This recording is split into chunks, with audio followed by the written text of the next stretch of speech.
He empezado con esta diapositiva porque el tema que vamos a tratar es desvestirnos y vestirnos.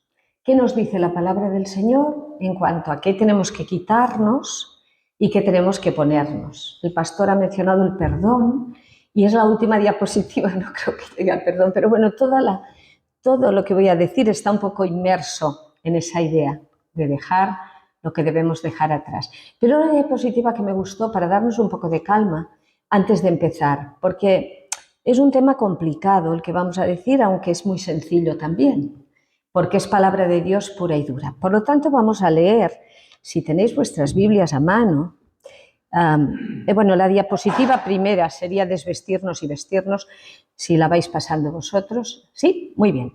Desvestirnos y vestirnos. Y vamos a leer en Efesios 4, solo 2 versículos, 31 y 32. Efesios 4, 31 y 32. Dice así la palabra del Señor. Los que tenéis las Biblias, los que tenéis, está en la siguiente diapositiva. Ya podéis pasar la siguiente. Muy bien. Vamos a leer la palabra del Señor, que la tenéis ahí. ¿La veis? ¿Lo veis bien? Bastante bien, ¿no? Sí. Dice así la palabra del Señor. No contristéis al Espíritu Santo, con el cual fuisteis sellados. Muy importante este texto para los otros dos, porque de este dependen los otros dos. O sea, tenemos que tener muchísimo cuidado en cuanto al Espíritu Santo, que es la tercera persona de la Trinidad, Dios mismo. Dios es un ser emocional y fijaros si es emocional que podemos entristecerle. Y podemos entristecerle si no cumplimos con el desvestirnos y vestirnos, porque es justo el texto antes de lo que nos dice en el siguiente versículo. Quítense de vosotros toda amargura, ira, enojo, gritería y maledicencia y toda malicia. Esto es lo que nos vamos a tener que desvestir. Y vamos a ir palabra por palabra, de forma muy sencillita, explicando lo que quiere decir aquí el Espíritu Santo a través del apóstol Pablo. Antes bien, sed benignos unos con otros, perdonándoos unos a otros, como Dios os perdonó a vosotros en Cristo. Me parece que me he dejado misericordiosos al escribir el texto, pero lo iremos viendo igual. Pasamos de diapositiva. Muy bien, repetimos lo que tenemos que quitar de nosotros. Toda amargura, cólera e ira, porque dice enojo, pero en otra traducción es cólera, quizá lo entenderemos mejor. Gritería y maledicencia juntamente con toda malicia. Esto es lo que nos tenemos que quitar. Y nos lo tenemos que quitar como individuos, como familias, como iglesia, como sociedad, como todos los que estemos en un lugar que nos movamos en sociedad o en grupo, para no entristecer al Espíritu Santo. ¿Y por qué? Si el Espíritu Santo se entristece, deja de dar el fruto. ¿Y cuál es el fruto del Espíritu Santo? Gozo, paz, amor, benignidad, mansedumbre, templanza, etcétera, etcétera. Claro, ayer estaba yo con una paciente y me decía, Esther, tienes razón, porque yo he estado buscando la paz en mi vida sin contar con esto. A veces queremos paz, a veces, Señor, dame gozo, y resulta que no cumplimos con sus mandamientos, el Espíritu Santo se contrista, se apaga y deja de dar el fruto. Ahora, imaginaros lo que estoy diciendo. ¿Cómo quitamos todo esto de nuestra vida para poder seguir viviendo en un mundo terrible? ¿Sabéis? La emoción más presente en el día de hoy es la amargura. Los suicidios se han multiplicado exponencialmente. Nuestros jóvenes no están amargados. Lo siguiente. ¿Cómo estás? Bien. Pero un bien de amargura total. Rezuma amargura, ¿verdad? Lo que nos dicen los jóvenes. Los mayores. Muchos mayores están tan solos que la amargura. Tantas cosas en esta vida nos están llevando a la amargura. Por lo tanto, la amargura. Vamos pues a esta palabra. La amargura. Os voy a decir los síntomas que provoca la amargura. ¿De acuerdo? Os los leo y me parece que no hace falta mucho comentario. La amargura produce dolor y viceversa. Todo lo que voy a decir aquí produce lo mismo y viceversa. La amargura produce dolor, ese dolor inmenso que te llena el alma y que no te deja vivir. Resentimiento, sentirnos injustamente tratados, no sentirnos apreciados o valorados, volver una y otra vez sobre las heridas recibidas. Hay una frase que me encanta, me parece que no es mía, que la escuché alguna vez de algún otro predicador. Montañas de angustia. Montañas de angustia. La amargura produce montañas de angustia y, en resumen, no ser feliz. Esos estados emocionales pueden ser normales y humanos. O sea, vemos montones de ejemplos en las Escrituras con personas líderes que tienen amargura, dolor, sentimientos de sentirse injustamente tratados, Por lo tanto, son normales y humanos, pero no se pueden perpetuar. O sea, tú puedes sentir todo eso, pero más tarde o más temprano tendrás que librarte, te tendrás que desvestir. ¿Puedes sentirlo? Claro que sí. Somos humanos.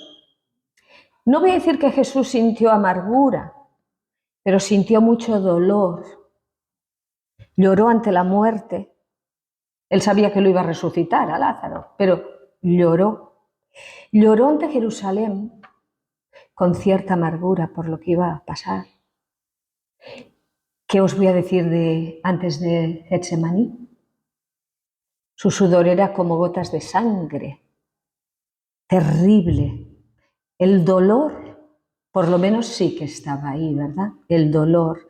Desde luego no se sentía poco apreciado, valorado, porque seguramente le daba igual y fue el menos valorado porque lo llevaron a la cruz. Pero esos sentimientos no se pueden perpetuar. Si se hacen crónicos y la persona no quiere desvestirse, es decir, puede ser que se haga crónico y que yo no quiera salir de ahí. Hay personas que este estado lo toman como un estado de zona de confort y les da mucho miedo salir porque piensan, sin esto aún me voy a sentir peor, porque aún me van a valorar menos, aún me van a querer menos y piensan que estando en esta zona van a recibir más atención de los demás. Pero esa atención dura poco, porque nadie está bien con una persona amargada. Por lo tanto, no busquéis esa vía. De esa vía intentad salir cuanto antes. Nadie está bien. Si se hace crónico y la persona no quiere reconciliación ni solución y prefiere estar mal, genera un espíritu resentido y el resentimiento ya es otra cosa. Es lo siento, lo resiento, lo resiento, lo resiento. Y esta frase ya es de Aristóteles. Imaginaros si nos vamos lejos, ¿vale? Pasamos. En resumen, la amargura nos lleva a un enfoque negativo del mundo exterior, porque lo veo todo con unas gafas grises. Entonces yo me pongo unas gafas y lo veo con esas gafas. Es un enfoque negativo del mundo exterior que me da aflicción, me siento maltratado, disgustado, melancólico, resentido, tengo un dolor por la ofensa y el problema de todo eso, porque todo eso es humano y lo podemos sentir, el problema de todo eso es que puede llegar al odio. Y cuando llega al odio ya es pecado. Y cuando llega al odio ya no lo podemos retomar porque se nos escapa de las manos. Y el odio es un sentimiento que pasa al cuerpo y enferma nuestro cuerpo. Por lo tanto, vamos a ver unas consecuencias de la amargura físicas, emocionales y espirituales. Consecuencias de la amargura físicas, emocionales y espirituales. Vamos a las físicas. Las físicas. Cuando estamos amargados y por lo tanto resentidos y por lo tanto todo lo que hemos dicho, podemos tener alteraciones de la presión sanguínea. Eso no quiere decir que todo el problema de la presión arterial venga por esta vía, ¿vale? No, hay otras vías para llegar a la presión alta. Una mala alimentación, poco trabajo, poco ejercicio. Pero esta es una vía, que la presión sanguínea se altera. Habéis visto que alguna persona que se enoja mucho y se enfada mucho, si en aquel momento se toma la tensión, está 18,9. Pues mira, no puede ser, ¿eh? Porque se ha subido la tensión por la tensión arterial que también sube. Luego, problemas digestivos. Aquí podemos escribir un libro. ¿Qué os diría yo de los problemas digestivos causados por todo este cuadro? Es tremendo. Porque os he dicho otras veces que he estado aquí con vosotros que el segundo cerebro es el intestino, ¿vale? Los psicólogos saben muy bien que lo que no digerimos aquí, lo digerimos aquí, en el estómago y en el intestino. Y entonces aparecen cosas en nuestro intestino que nos avisan. Que no, que hay mucho estrés, que hay mucha angustia, que hay mucha amargura, que hay mucho lo que queráis. Luego, enfermedades cardiovasculares. Tampoco es la única vía para llegar a un infarto, ¿eh? Pero más de un infarto viene por pasarse de vueltas. Porque hay un texto que dice que ninguna raíz de amargura te invada. Eso no quiere decir que no te llegue. Eso no quiere decir que no la tengas, pero no dejes que te invada. Que ninguna raíz de amargura te invada, porque te contaminará a ti y a todo lo que te rodea. Porque de la abundancia del corazón habla la boca. Y llega un momento que nuestra expresión, nuestra palabra, nuestro todo, está rezumando amargura. Pero ahora me acuerdo de un texto que no he puesto aquí. Y es que de una misma fuente no debe salir nunca agua dulce y amarga. Entonces tenemos que mirar el grifo y buscar para quitar la amargura y que salga solo agua dulce. Pasamos. Consecuencias emocionales. Hemos visto las físicas. De todas maneras, el pastor se queda con el PowerPoint para que lo repaséis cuando queráis, ¿vale? Pero consecuencias emocionales. La amargura, como tiene un componente de que no nos han tratado bien a veces, o tiene un componente de que no se nos ha valorado, nos genera inseguridad. Y entonces, a partir de ahí, vamos como muy inseguros por el miedo que nos da a ser maltratados otra vez, ¿vale? Si alguien nos trata muy mal en la escuela, bueno, aquí no hay jóvenes, ellos, por ejemplo, los niños que han padecido bullying, luego son sumamente inseguros, porque como les han maltratado una vez, no saben si les volverán a maltratar. Por lo tanto, hablo para los maltratadores. Tengamos cuidado de no maltratar nunca a nadie. Tengamos cuidado de valorar al que hemos de valorar, porque podemos producir en esa persona amargura que genere todo esto. Preocupación. Preocupación excesiva. Cuando hay preocupación excesiva le damos vueltas, le damos vueltas, le damos vueltas. Es como una garrapata que no podemos arrancar. Y es verdad. Cuando viene una persona a la consulta con obsesiones, dice, es que no me lo puedo arrancar. Y tiene usted toda la razón. Es que no se lo puede arrancar. Y vuelvo a la garrapata. Una garrapata, los que tenéis perro me vais a entender perfectamente, mete la boca en la piel del perro. Si nosotros cogemos esa garrapata, que al final se hace como una bombollita blanca o así, si cogemos esa bombollita y la arrancamos, resulta que la boca se queda dentro. Y entonces genera una infección. Por lo tanto, no podemos arrancar un pensamiento garrapata. Los psicólogos le llaman a esto pensamientos garrapata. No. ¿Qué hacemos con un perro? Con un perro le ponemos aceite. Bueno, vosotros si no le habéis puesto aceite, ponedle, que es muy fácil. Le ponéis aceite, entonces la boca, que tiene yo creo como unos dientecitos, empieza a resbalar y puedes arrancarle la boca también. El aceite. ¿Qué os sugiere el aceite? ¿Qué os sugiere el aceite? El Espíritu Santo. ¿Qué os sugiere el aceite? Que el Espíritu Santo os inunde de tal manera que realmente produzcamos gozo, paz, hasta benignidad, para aquel que nos ha hecho daño y lo arrancaremos, lo arrancaremos. Mansedumbre, templanza. Contra tales cosas no hay ley, no sé explicarlo esto los teólogos aquí, que os lo expliquen otro día.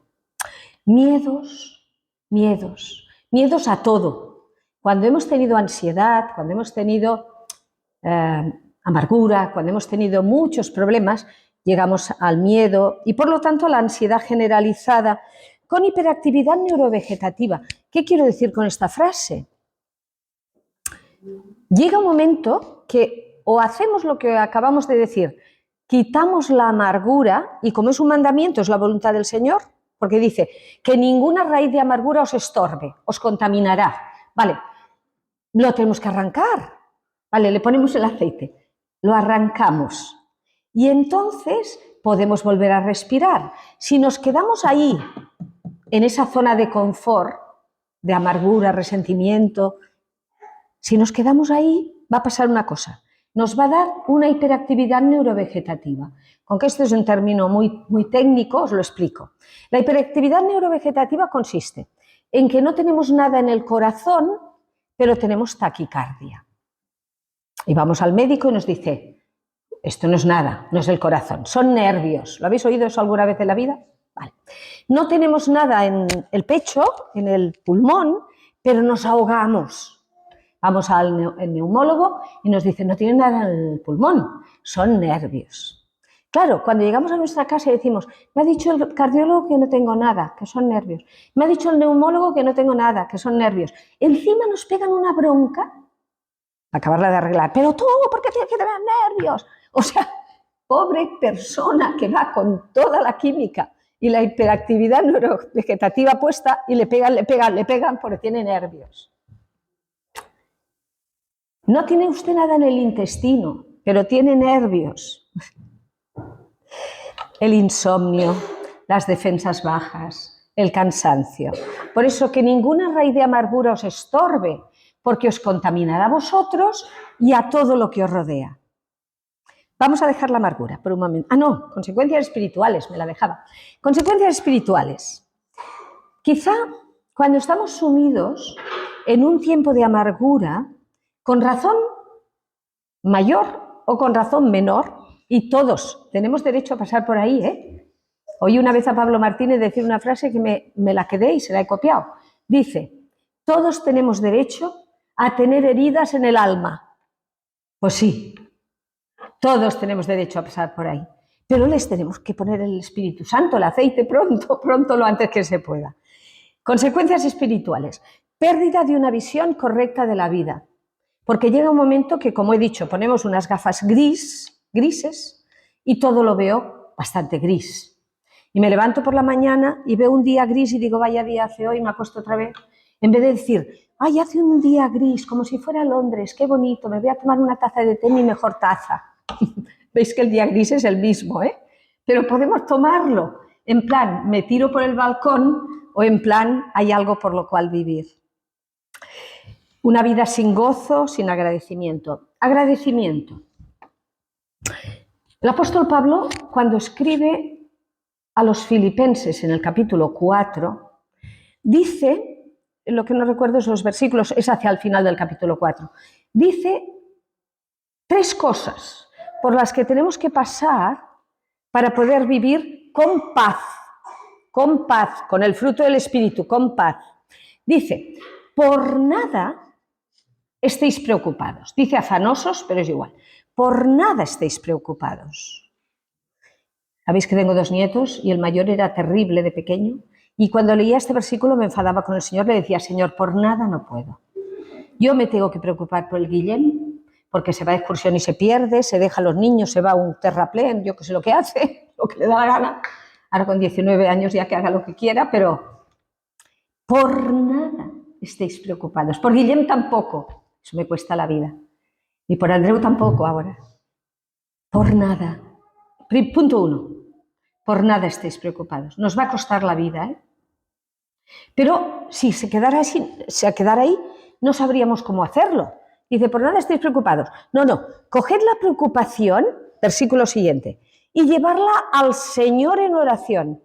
Es decir, yo cojo mi preocupación, que la tengo aquí, que me produce taquicardia, voy al Señor y se la dejo. Pero ¿sabéis lo que hacemos? Nos creemos irresponsables de dejarla y entonces nos la volvemos a llevar. Porque ¿cómo voy yo a dejar esa preocupación? Pero es que confundimos ser irresponsable con dejar la preocupación. Tú puedes dejar la preocupación y ser responsable. Porque una cosa es ocuparte, que eso es ser responsable. Mira, Guillem, hijo mío, aunque tenga 12 años, te compro un móvil de esos que puedo ver dónde estás, por si te pierdes, buscarte. Tú puedes ser responsable, ¿entendéis? Y no preocuparte tanto.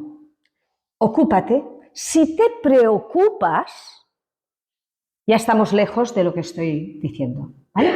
Por lo tanto, por nada estéis preocupados, sean conocidas vuestras peticiones en oración con agradecimiento. Y este texto es vital. La señora que tenía ayer delante es creyente y ella me decía, es que yo buscaba la paz, pero no hacía los pasos. Yo quiero, Señor, dame la paz, pero me sigo preocupando, no lo llevo al Señor en oración y lo dejo, y no soy agradecida. Solo veo lo que no tengo, no veo lo que tengo. El agradecimiento es como una mancha de aceite. O sea, tú tiras un aceite al suelo y enseguida nos resbalamos porque corre mucho. El agradecimiento es igual. Cuando yo veo todo lo que no tengo, pues me puedo preocupar, amargarme, resentirme.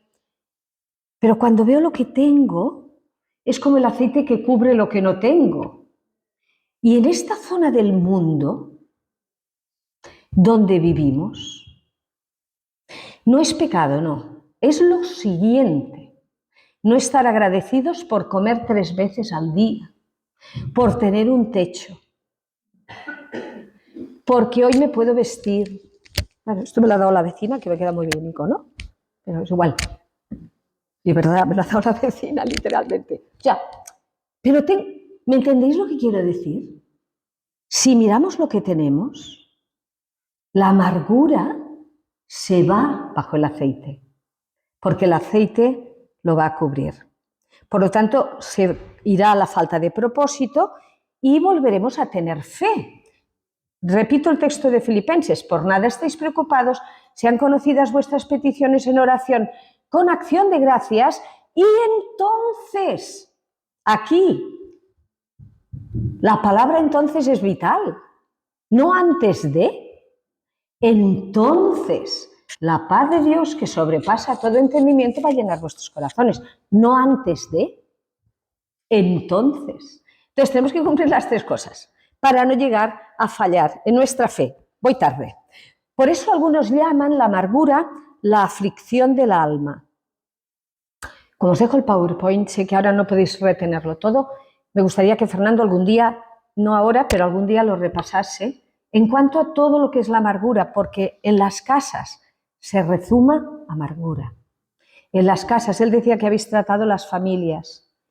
Para encontrar una familia que no haya nadie amargado, si no es uno es otro, si no es uno es otro, y como os contamina a vosotros y a los de alrededor, y es tan fácil, el enemigo es tan hábil, que nos hace pasar por cosas que Dios permite en su voluntad para que la amargura inunde nuestras vidas. Pasamos. Muy importante para la amargura, determinar la causa principal. Porque hemos hablado de la amargura, pero muy en abstracto, o sea, muy en general, muy teórico. Pero es importantísimo, cuando una persona con amargura viene al psicólogo, lo que hacemos es una especie de disección o de cirugía para ver la causa principal. ¿Cuál es la causa principal de su amargura? Usted me está diciendo muchas cosas, pero ¿cuál es la causa principal? ¿Le han hecho daño? ¿Le han herido? ¿Abusaron de usted en su infancia? ¿Le han ofendido? Analiza cuál es la causa principal de la raíz de amargura que puedas tener. Esto te va a llevar a las lágrimas, pero las lágrimas son el mistol del alma. Bueno, mistol, ¿Me entendéis lo que quiero decir con el mistol? Es como lloramos, pero es el mistol del alma. O sea, al llorar, si la causa es un duelo, las lágrimas, ¿verdad, Quimeta? Es como el mistol, es como lloro y después ya puedo desayunar. O lloro y ya puedo hablar. O lloro y ya puedo... No quitéis nunca las lágrimas, ni las vuestras, ni las de nadie. Ni las de nadie.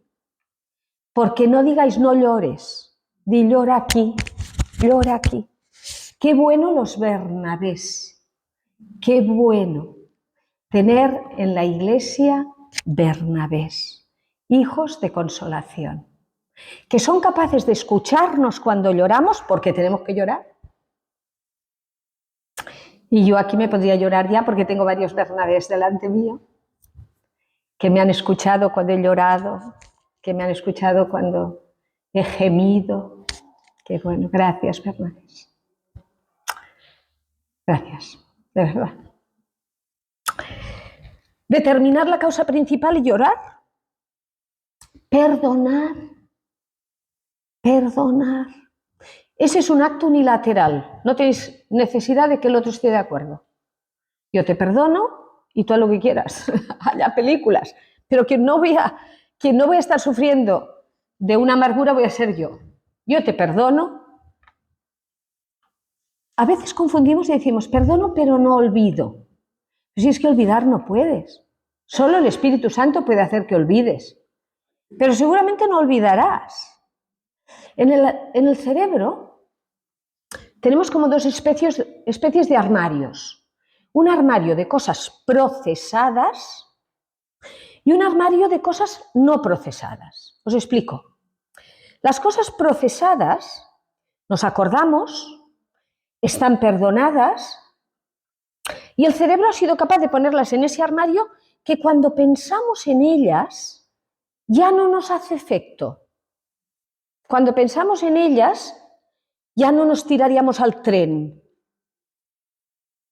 Yo tengo personas que han sido abusadas de pequeñas y tienen en el armario del procesado el abuso. Y me dicen, mire usted, yo sufrí abuso y pasó esto, pero ahora lo pienso y no enfarré. Eso está procesado. Puedes trabajarlo si realmente no pasa nada. Pero lo no procesado es aquello que cuando se licita por cualquier causa, te sientes morir. Eso no está procesado. Eso requiere más lágrimas, más hijos de consolación. Me encanta el versículo que dice de San Pablo, escribiendo, no me acuerdo, ahora me lo dirán los teólogos, pero el versículo dice, Alejandro el calderero me ha causado muchos males. Quiere decir que el apóstol Pablo había pasado por una experiencia así y era capaz de verbalizarlo, y me imagino con lágrimas cuando dice, y ninguno estuvo a mi lado, yo solo. Tendría que tener, ¿no? Pero cuando todo eso está procesado, podemos recordarlo, porque no es un ordenador, nuestro cerebro es mucho más, pero no tiene una tecla para borrar. Se queda y se va borrando con los años, o no. Hay cosas que se nos han borrado y no las recordaremos, y cosas que las recordaremos siempre, pero tienen que pasar al procesado. Entonces, perdonarse, porque también hay cosas que puedes haber hecho tú que te generen amargura, ¿o no? Anda, que no hay cosas que he hecho yo que no me generan amargura. Y pienso, Señor, si tú has cogido mi pecado y lo has tirado al fondo del mar y nunca más te acordarás, yo no puedo ser más que tú, ir a pescar todos los días para amargarme la vida. No, está perdonado. La sangre de Cristo nos limpia de todo pecado. Está en el fondo del mar, nunca más se acuerda de eso. Qué paz, de verdad, ¿eh? Qué paz. ¿Y qué enemigo tenemos más malo? ¿Quién va a pescar? Si no vas tú, el enemigo, y te lo trae. Pero tú no sabes qué eres. Pues soy hija de Dios, perdonada por Cristo y por su sangre. Y nada ni nadie me podrá apartar del amor de Dios que es en Cristo Jesús. Entregar a Dios los deseos de venganza. Yo pagaré, dice el Señor, ¿eh? La venganza solo le pertenece al Señor. Dejar que las heridas sanen, no correr, no correr, no correr. Las heridas tienen su curso. Hablar con un psicólogo o consejero y sobre todo llevar la amargura al Señor. Primera de Pedro 5:7, echando toda vuestra ansiedad, toda vuestra amargura sobre Él, porque tiene cuidado de vosotros. Recordad los pasos de Filipenses 4 que ya hemos mencionado. Por fin, vamos ya. Todo nuestro descontento y amargura por lo que no tenemos procede de nuestra falta de gratitud por lo que tenemos, incluido el perdón del Señor. Estaríamos mucho más gozosos si nos fuéramos conscientes del perdón que nos ha dado el Señor. Vamos al enojo. Estos ya voy a pasar mucho más deprisa porque los conocemos más y nos afectan un poco menos, ¿vale? El enojo. Por ahí dejando toda amargura, enojo, ira. Aquí el enojo lo traduciríamos por cólera. ¿Sabéis lo que es una persona colérica? ¿Vale? Cólera en latín es furor, por lo tanto viene de la palabra furia, dejando toda cólera, todo enfado, todo furor. Puede ser una fuerte explosión que se exprese por medio de un estallido usando palabras duras. Algunos somos más propensos a esto que otros. Las personas que tienen muy buen carácter, ya os imagináis a Eduardo, por ejemplo, colérico, no, pobrecito mío, si dice algo lo dice tan flojico que ni te enteras, o sea, que igual lo que diga. Imaginaros yo, que me tengo que dejar la capa de Superman de vez en cuando, porque entonces sí que me sale el enfado. Y a veces me sale mal por los pacientes, porque me enfado mucho. Y cuando me enfado mucho, Dios me perdone, pero es que me enfado mucho. Pero cuando es muy malo es difícil de parar. Decimos se pierden los estribos, pero tenemos que distinguirlo de un trastorno. El trastorno es un trastorno muy poco conocido y que hace estragos, que es el trastorno explosivo intermitente. El trastorno explosivo intermitente es una patología. Eso es una patología y se tiene que tratar. Una cosa es que la persona tenga mal carácter y tenga un carácter que no hay quien lo aguante. Entonces, el profesional hará un diagnóstico diferencial si es carácter que no está sometido al Espíritu Santo o si es una patología, como el trastorno explosivo intermitente. ¿En qué consiste? Este es muy poco conocido. Es un trastorno que la persona está bien, pero de vez en cuando hace como una especie de... hasta se incluye algo físico, ¿eh? Entra en como una especie de vacío interior, como si tuviera mucha hambre o una cosa así, que por eso algunos dicen, come, cuando te dé esto, come. Porque entra, haces como un bajoncillo y entonces explotas por cualquier tontería. Y explotas hasta el punto de pasarte de vueltas y cuando pasa ese momento tienes que pedir perdón. Pero hay una diferencia entre este y el maltratador. El maltratador no pide perdón. Este se da cuenta que se le va la pinza, pero no la puede recoger. Pero esto se trata con medicación. Si yo tengo pacientes con este trastorno y medicados, este trastorno mejora. Por lo tanto, hay que hacer un diagnóstico diferencial. ¿Por qué os digo esto? Porque así, si a ti se te va la pinza de vez en cuando y montas un pollo que de estos de... mejor que te vea un psicólogo y haga el diagnóstico diferencial. Mire, usted es que tiene muy mal carácter, ya está, ¿qué quiere que le diga? Aprenda a coger las riendas y a morderse la lengua. Pero si es un trastorno y está en el manual diagnóstico y tiene unas consecuencias y unos síntomas, también se puede tratar. Cuando tú ya estás tan desesperado contigo de estos trastornos y le pides 1000 veces perdón al cónyuge, porque 1000 veces explotas, mejor que te lo hagas mirar, ¿vale? Pasamos. La ira. El enojo ya le hemos dado, ¿vale? El enojo, el enfado. La ira es una indignación que domina cuando el corazón ruge al ver injusticias, pleitos o pecados. Esta ira Dios también puede sentirla. Es la santa ira de Dios. Dios también se enfada. Dios también explosiona. La ira de Dios puede caer sobre nosotros, porque es un Dios también de ira.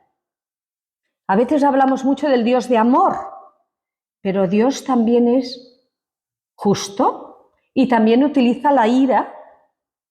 Esta ira no es necesariamente mala, porque es lícito frente a lo malo tener ira.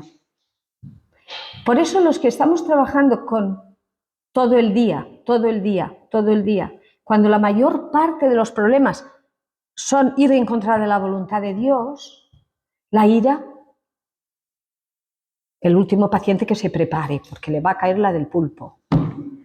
Porque la ira. Pero es una ira que tú dices que no puedo soportar tanto pecado a la vez. Tanta cosa mala, es que es muy malo. Entonces, esta ira no es necesariamente mala porque es lícita frente a la maldad, al pecado, pero no debe ponerse el sol sobre ella. Airaos, nos podemos enfadar, palabra de Dios, pero no pequéis, no se ponga el sol sobre vuestro enojo. Esto os lo expliqué una vez, pero como no os acordáis os lo voy a volver a explicar. Le pregunté una vez a un médico y le dije, doctor, ¿por qué porque era un médico cristiano, y le dije, ¿por qué este versículo? Airaos, que no se ponga el sol sobre vuestro enojo. Me dice, Esther, tampoco lo sé yo muy bien, pero la mayoría de los ictus se dan de madrugada. Y cuando estudiamos el historial del paciente, vemos que el día anterior ha tenido un gran disgusto. Y ha estado muy enfadado. Entonces la química que genera la ira se acumula y cuando a veces cuando nuestra voluntad se baja porque estamos durmiendo, puede hacer y darnos un sustillo. Entonces airaos, os podéis enfadar, pero no pequéis. No se ponga el sol sobre vuestro enojo y si os enfadéis con alguien, llamadlo por la noche. Te pido perdón. Me da igual, si no me perdona, me da igual, es que me da igual. Pero yo cuelgo y me quedo en paz. Sentir indignación puede ser necesario, pero exteriorizarla sin autocontrol puede ser pecaminoso y pecaminoso. ¿Veis la diferencia? ¿Veis lo que digo en esta frase, la última? La leo otra vez. Sentir indignación, ira, puede ser necesario, pero exteriorizarla sin autocontrol puede ser peligrosa y pecaminosa. Debemos recordar que el Señor prohíbe la venganza. La venganza solo le pertenece a Él. Gritería. Aquí vamos a ir muy deprisa porque todos entendemos esto. Gritos, insultos, golpes de lengua. ¿Me gusta esto de golpes de lengua? No sé dónde lo he oído, pero está bien. Es pegarle a otro con la lengua. Repeticiones inútiles, se da mucho más en contextos familiares. Hay gente que fuera es maravilloso de la muerte y en casa es horrible y grita por todos lados.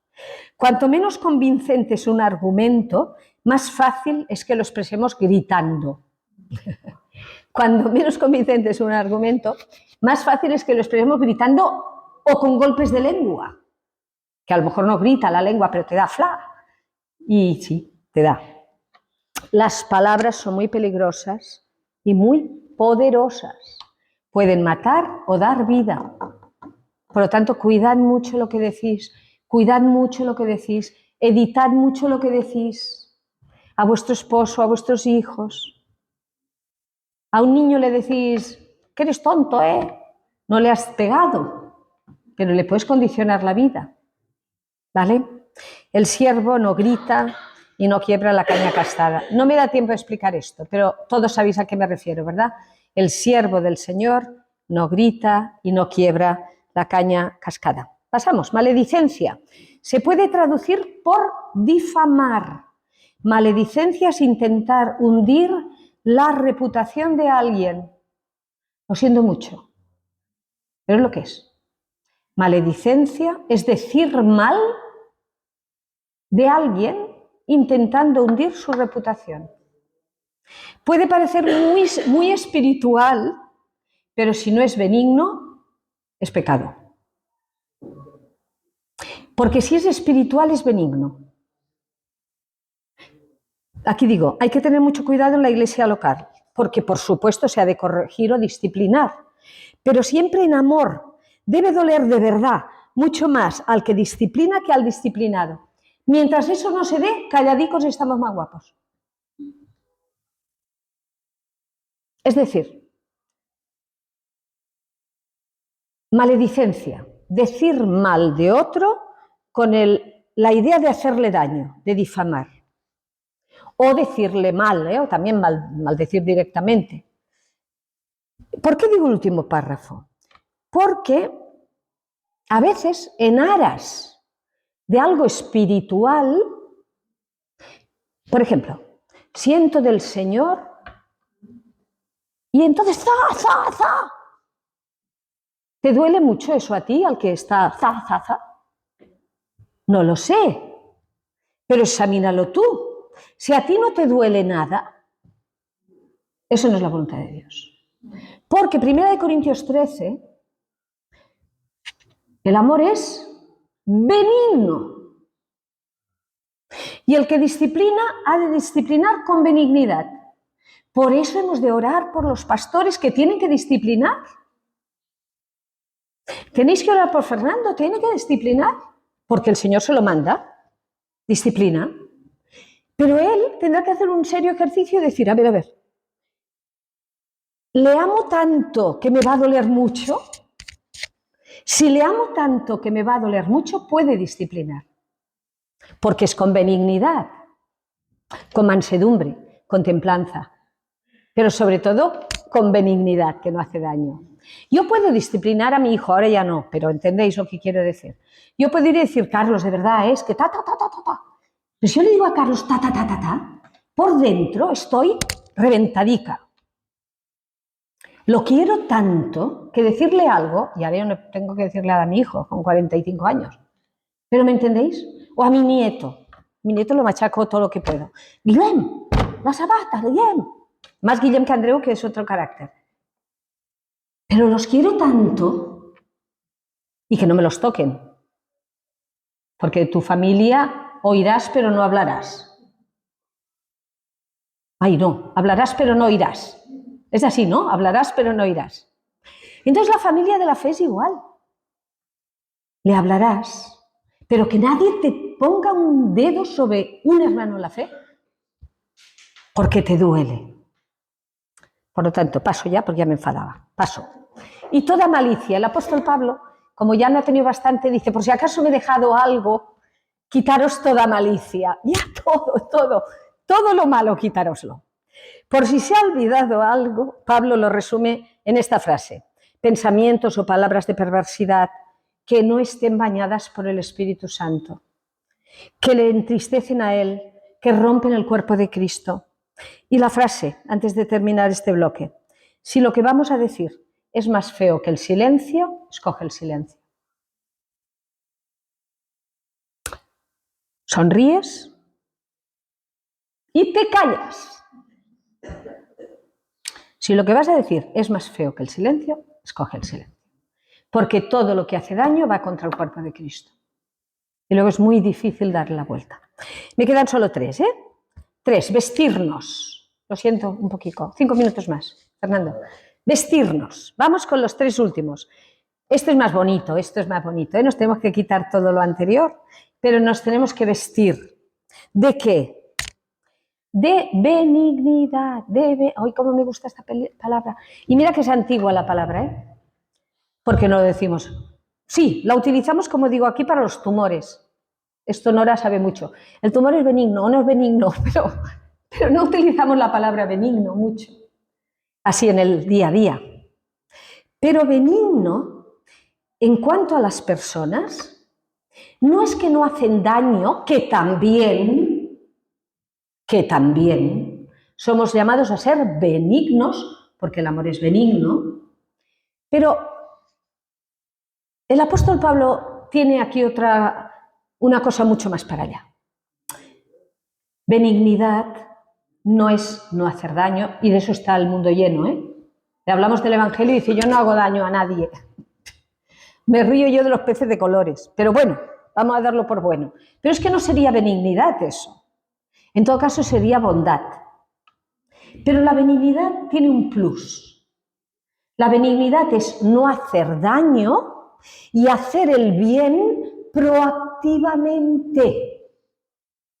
No hacer daño y hacer el bien proactivamente. Y eso en el cuerpo de Cristo es sagrado. No te hago daño, pero es que yo te voy a hacer el bien.